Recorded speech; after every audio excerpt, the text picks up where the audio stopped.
Thank you for logging in to Success Quest, where we interview corporate leaders to help us grow in our career and our businesses. Today, in this first episode, we have with us Sanjivani Patil, who started her career with Tatas.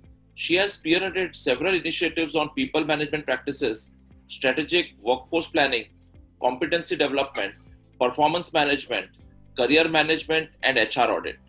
Sanjivini is the founder of Mayin Advisory Services, who helps organizations strengthen people practices and frameworks.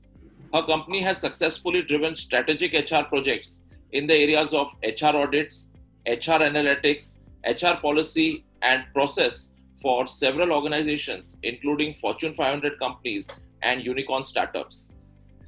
So, welcome Sanjivini to this show. Thank you, Piyush. Glad to be here. So, Sanjivini, in this scenario where there's a lot of uncertainty, what would you suggest for those who plan to change job? Okay. So, for those who are planning to change their jobs, there may be many reasons why one is looking for a job change. Your work, or you're not happy with your salary, you're not happy with your manager, with your work environment, with your peers, and this list may be endless. However, I would like to suggest to those who are planning to change their job is that please don't change jobs for running away from the situation, but do so for running towards something. Be very clear of what you want to pursue. So ask yourself, am I running away from something or am I running towards something? If you get the second option as the answer, then ask yourself another very important question. How can I generate value which is higher than my expected salary? Am I generating higher value than my earnings? If the answer to this question is yes, then you are in the right position. If no, then you must quickly, without wasting any time, should start developing your capabilities so that you can generate higher value. Don't wait for your employers to sponsor your training program. You invest in yourself. I'm consulting a couple of MSMEs, and people are now questioning the value that each person is bringing on the table. People, even companies, are more open to give a freelance work or a short-term contracts. You may be at a very, very high risk if you are not contributing higher than what you are earning today. So ask two questions to yourself. One is, am I running away from something or am I running towards something?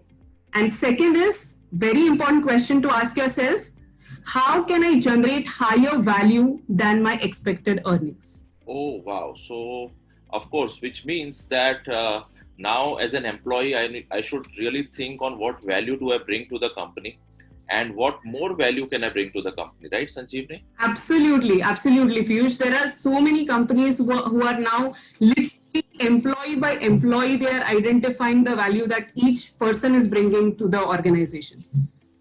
So it's very important. Right. So there's another question then. Sanjeevni, in a normal working scenario, in a large corporate, in a MSME, generally promotions and increments would happen in an appraisal interview, and appraisals were done in a certain way. Now that this scenario has changed, when a lot of us are working from home, how will it impact appraisals, promotions, and increments? Your thoughts on that? Okay, so one thing is absolutely work from home will certainly change the parameters for appraisals. I have already started receiving so many inquiries, especially from the MSME sector, for strengthening their performance appraisal processes. So appraisals will again be based upon what you have finally brought to the table rather than how many hours you have spent. So nobody has time to track your efforts and hours that you have spent. So finally what you bring to table is more important. This is ideally how the appraisals should be done, but many companies didn't change in the past. Now COVID-19 is forcing every organization to be more efficient, and each one of us will be appraised on how effectively we are achieving our targets. Not only whether we have achieved our targets or no, but how effectively we are achieving our targets. So if you are an employee, work as an entrepreneur and start reviewing your work yourself on two parameters. One is, again, two questions that you need to ask yourself. One is, how efficiently have I achieved my targets? So could I have achieved these targets by putting lesser time? Second is, how effectively I have achieved my targets. For example, you had a target of onboarding 20 clients this year. You did onboard 20 clients, but did you onboard the best 20 clients that you could? So irrespective of whether, whatever appraisal process your organization adopts, if you become your own reviewer and constantly remind yourself of these two questions, then I'm sure that you will eventually outshine others. When it comes to increments, see, it's not that, companies don't want to give increments. So now I have a client who have already identified people for retrenchment, so they are retrenching people. They have also deducted, salaries or deferred salary payments as usual for other, as being done by many companies. But at the same time, I was surprised that last week I also got a list that, these are the people whom we would like to give them hikes. Okay, so that means companies are valuing people who are bringing higher contribution, and hence everybody need to remember this thing. So that's a response from my end. So it's not that companies would not like to reward you. Companies are still, even at one end, they are doing payment deferments or deductions, but for their selected people, they are still valuing the contribution that they are making, and they are still giving them hikes. So wow, one statement of yours I liked very much, that every employee should now work like an entrepreneur. Yeah, times are changing and performance is being rewarded. So focus all your attention on how you are performing and how you can perform more. So interesting. I have another question for you, that in this changing scenario, let's say I'm a web designer and I used to design websites and it was fine. Technically, I was strong. I used to communicate with my teams. Everything was fine. Now that in addition to me designing websites and talking to my team, as I'm working from home, coordinating with the teams, in this new scenario, what are the new skills that are required, Sanjeevani, to perform? Yeah. See, so apart from certainly your technical skills that may vary from one role to another, but apart from that, I think one skill that each one of us need to hone is our learnability.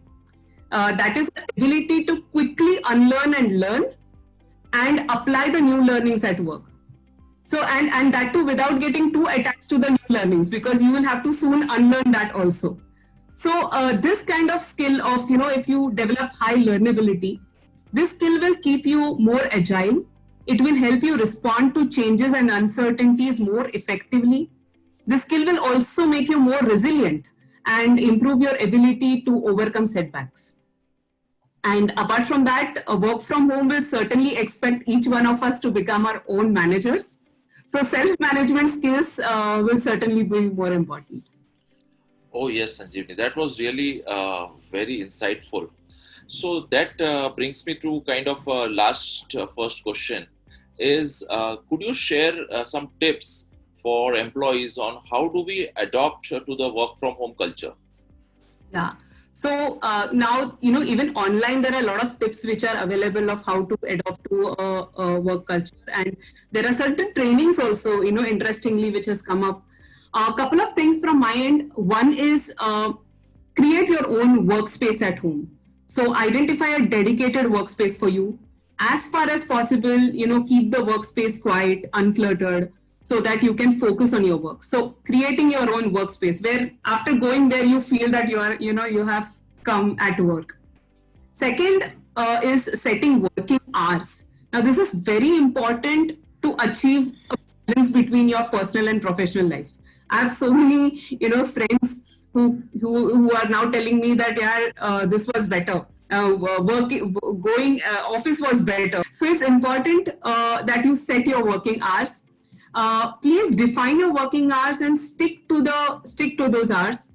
Communicate these working hours to your family also, so that they respect and they don't disturb you during these hours.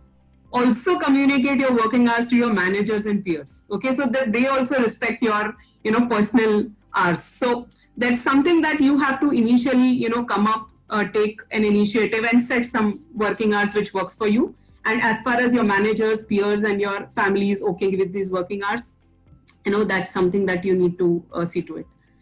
Third is again, create a daily action plan and stick to it. Now this has been always a practice, a good practice, but it has become very important now because we need to become our own boss.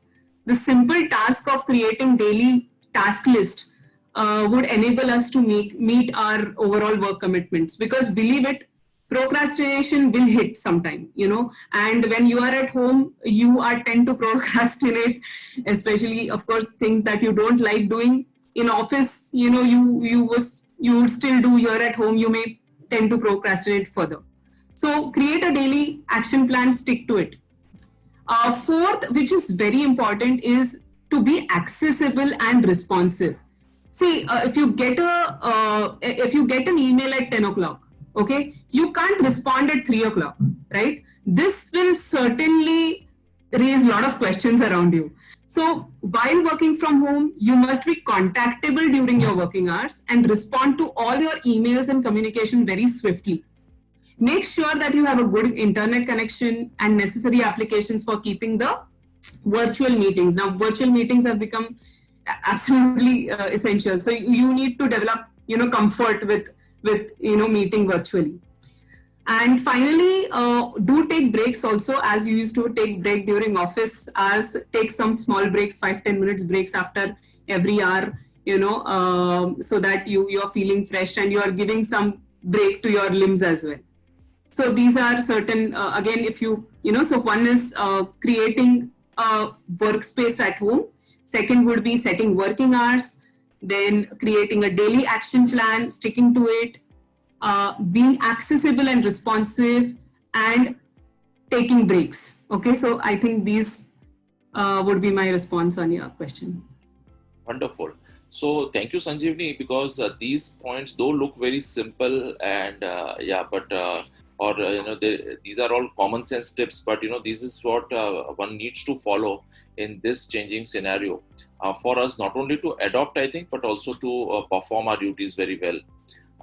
Yeah.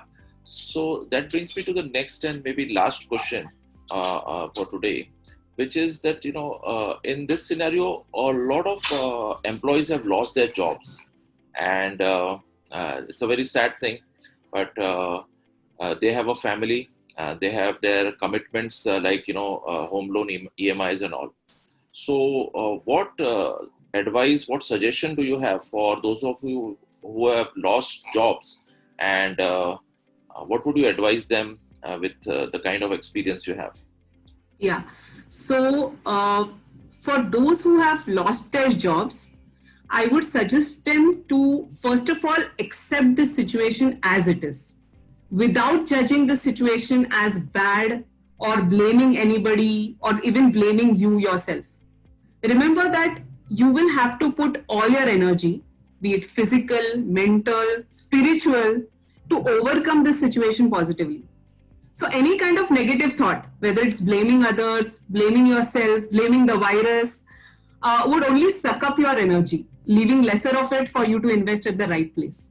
So accept the situation, look at the situation as a third person, see what assets, what resources you already have with you, and determine how you would put these to use wisely so that you can grow exponentially.